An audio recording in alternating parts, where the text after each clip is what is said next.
Author Diana Beresford-Kroeger believes her garden contains cures. Cures for cancer and other diseases.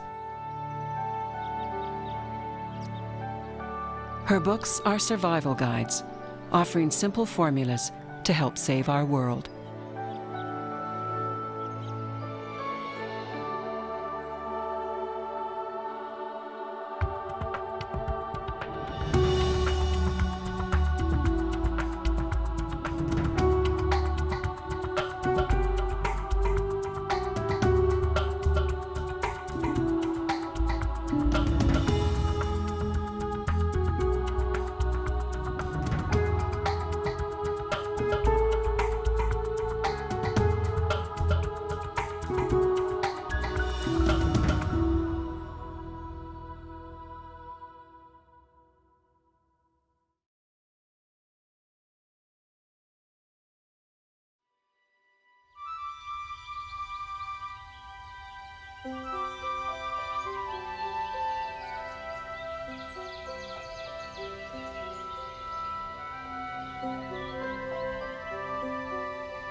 Two hours east of Ottawa lies a most unusual garden.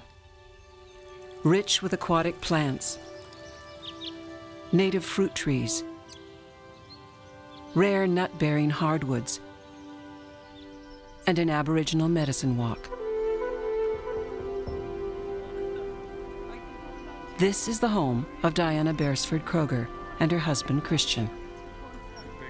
I see in some parts of my garden I have holy grails. I have species that are extraordinary. They're extraordinary representations of the heritage of North America. Diana is an author, medical researcher, and climate activist. But the description she prefers is renegade scientist. Yeah, they're doing well all across the country. My background is actually very varied. I have a classical degree in botany. I have medical biochemistry, and I've studied nuclear chemistry and organic chemistry. The other half of my brain is very artistic. Art is always a moving power in my life. I love art. Diana and Chris moved to the country in the mid-1970s, seeking a simpler life. We were living in Ottawa, and I was doing open heart surgery and flow dynamics for the circulatory systems. And I'd start at 7 in the morning, finished at 7 in the evening sometimes, with no breaks. And I wanted a place to go to where I could plant plants and have a garden and have my own home, have a place that was mine. Look at that. Chris, look at that. I mean, good. My God, that's just a beautiful thing. And it already has the smell. We spent a year looking for land, and we found swamps and more swamps and then puddles. And one Wednesday we saw this 60-acre piece of property, and I said, it has a very nice feeling. It has a feeling of peace on it. And I said, Chris, I think we will buy this. Anybody who wants to garden on this continent has to have some kind of southern exposure. There's a very heavy dew in North America. It doesn't exist really in the rest of the world quite like this. And what you want is the sun to dry off your garden very fast.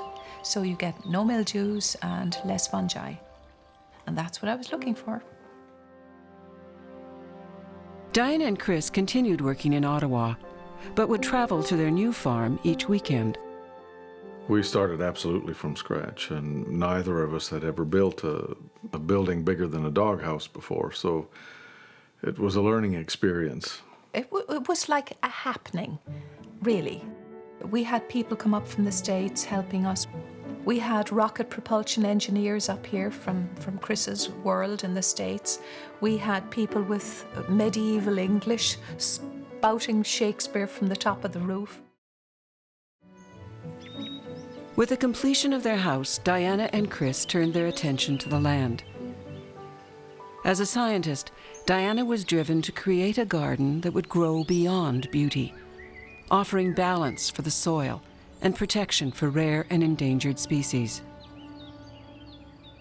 Well, I have a constant search for diversity. I have a constant search for species that are on the margin, species that are endangered, species that are going to be endangered. Indeed, I have them here. Oh, there are some things when they grow, they take my breath away because they do things that I don't expect them to do.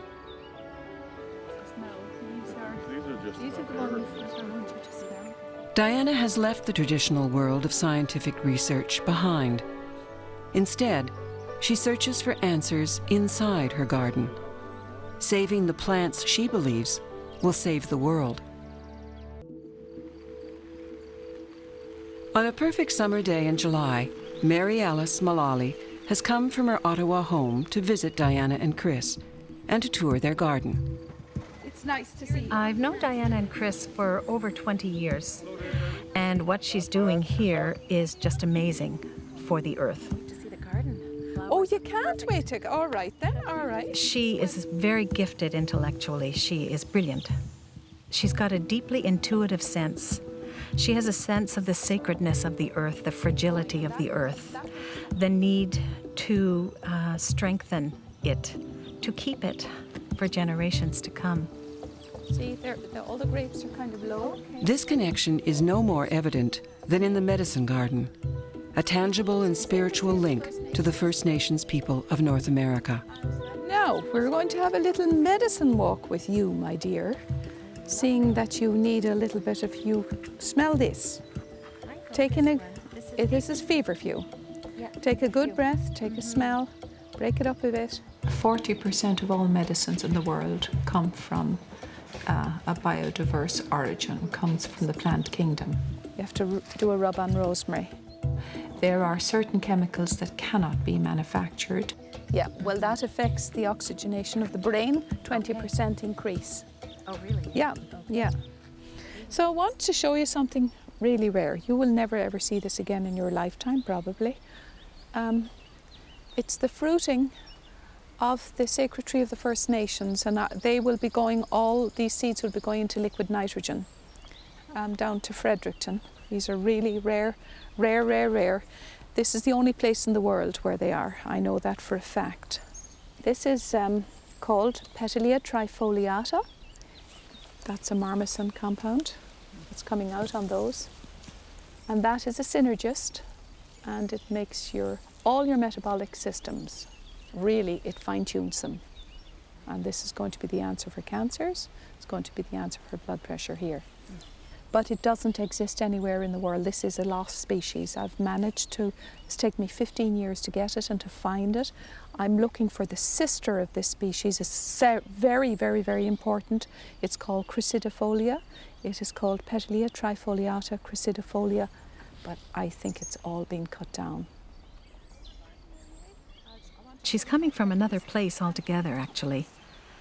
And it's a place where not many people come from. She's an enigma, if you will. She has turned around something very traumatic and has made it a strength. Diana's strength emerged from tragic events in her childhood.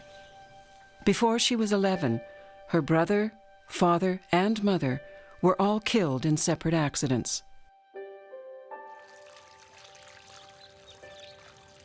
It was a gift. It's an awful thing to say, that being an orphan is a gift. And because it's a gift of solitude, it's a gift of independence, it's a gift of meditation, it's a gift of knowledge that the spiritual world is with you.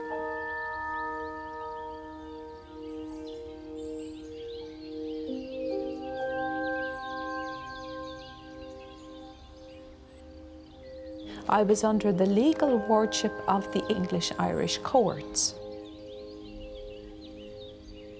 Then there was another wardship in Ireland, and this is the old wardship of the Brehon laws.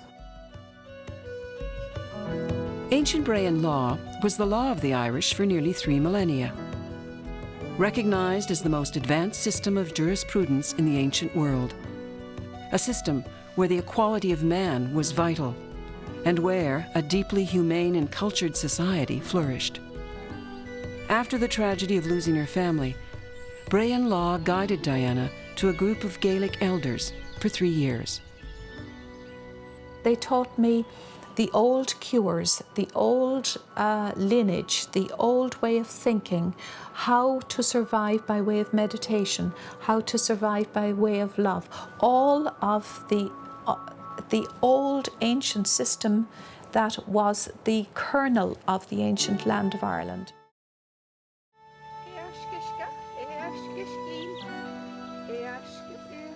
It became the defining chapter in Diana's life.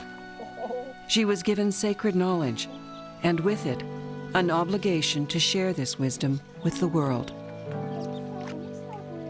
They gave me a gift that as I grow older, the older I grow, the larger the gift seems to be.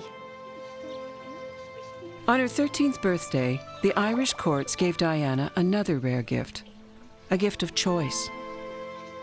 She was allowed to decide where she would live, with her wealthy family in England, or with her poor bachelor uncle in Ireland. I thought, in a bright flash, I go to my aunt in England, I would be a servant in their house. I would always be less than nothing in that house. And in my uncle's house, I felt I would be something. He was a bachelor, he was a scholar, he was a very famous athlete. He had hundreds and hundreds and thousands of books. And every single evening we read to one another. We would choose books. He would take a book on physics, a book on chemistry, or old Irish poetry, or medieval English, or Chaucer's tales, or whatever it was. He'd read to me and I'd read to him.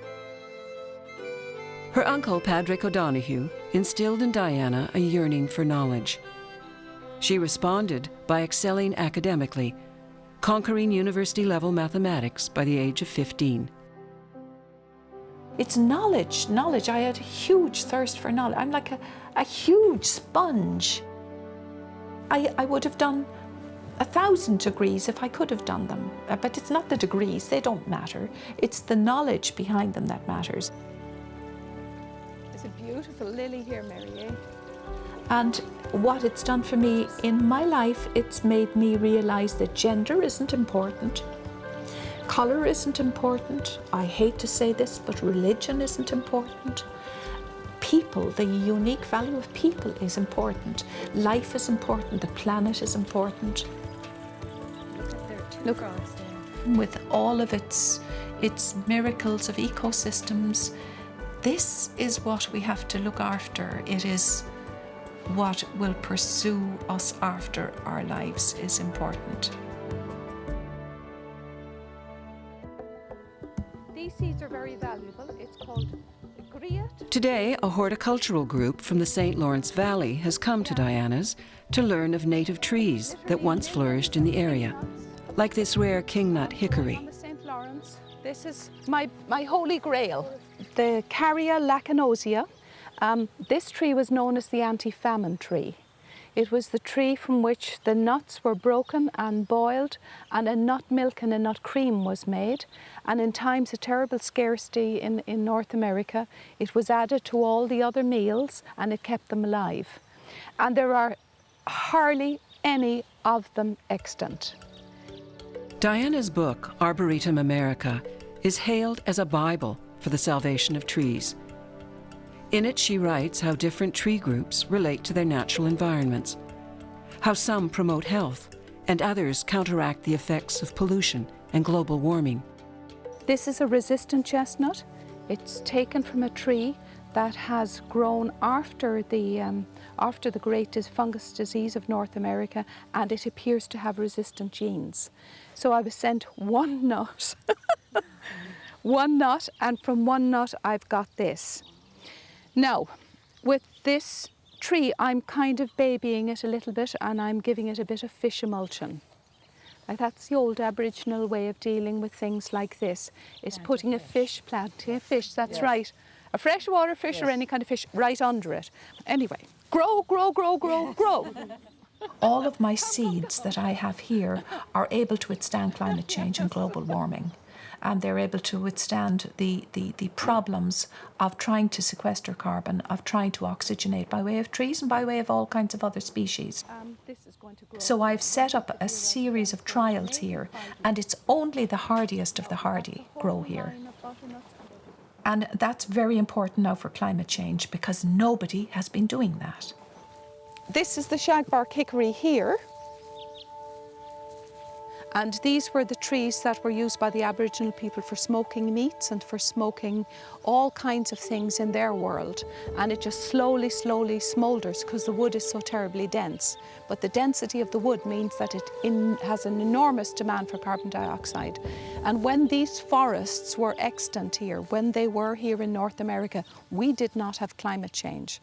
This is one of the many species that are so important that have to go back into our forests if we're really serious about really sequestering carbon dioxide. And if you eat the fruit of this nut, this is the shell, and it breaks in like an orange into 4, and the hard shell is inside. There's no diabetes, and it is a protection too for the brain. As the planet draws closer to the ecological point of no return, Diana is convinced that native trees and plants in the northern boreal forests are our last line of defense. This will be the subject of her next book, Arboretum Borealis. It regulates the weather. It regulates the foundation of all foods in all oceans all over the world. It's a filtration comb that filters the air. It releases antibiotics, antifungicidal compounds that sweep the air in a continual sweep of cleansing. And that clean air comes from the north, comes from the boreal mouth, and swishes the whole global air mass clean. If we take that forest out, we will never be able to replace it. Never. It will not be possible to replace this. Oh, you're very welcome. You're very welcome. Diana's wisdom has inspired today's group. Armed with new knowledge, they will return to their own gardens to plant trees and hope. Well, I think we have a whole pile of very enthusiastic people, and we are re-establishing what is known as biodiversity.